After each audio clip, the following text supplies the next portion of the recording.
ഇപ്പോൾ വരുന്ന ഒരു വാർത്തയിലേക്കാണ്. കനത്ത മഴയെ തുടർന്ന് പത്തനംതിട്ട ജില്ലയിൽ നാളെ എല്ലാ വിദ്യാഭ്യാസ സ്ഥാപനങ്ങൾക്കും അവധി. ജില്ലയിൽ നാളെ ഓറഞ്ച് അലർട്ടാണ്.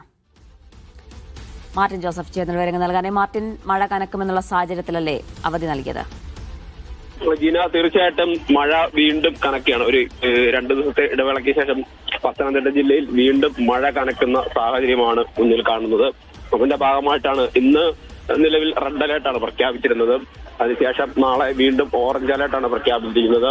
അതായത് അതീവ മുന്നറിയിപ്പ് തന്നെയാണ് ഇപ്പോഴും നൽകുന്നത്. മാത്രമല്ല, ജില്ലാ ഭരണകൂടം ഇതിനോടകം തന്നെ മുന്നറിയിപ്പ് നൽകിയിട്ടുണ്ട്.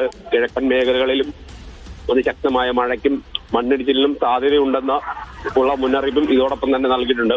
അതിന്റെ ഭാഗമായിട്ടാണ് നാളെ ജില്ലയിൽ അവധി പ്രഖ്യാപിച്ചിരിക്കുന്നത്. പ്രൊഫഷണൽ കോളേജുകൾ ഉൾപ്പെടെയുള്ള എല്ലാ വിദ്യാഭ്യാസ സ്ഥാപനങ്ങൾക്കുമാണ് നാളെ അവധി പ്രഖ്യാപിച്ചിരിക്കുന്നത്.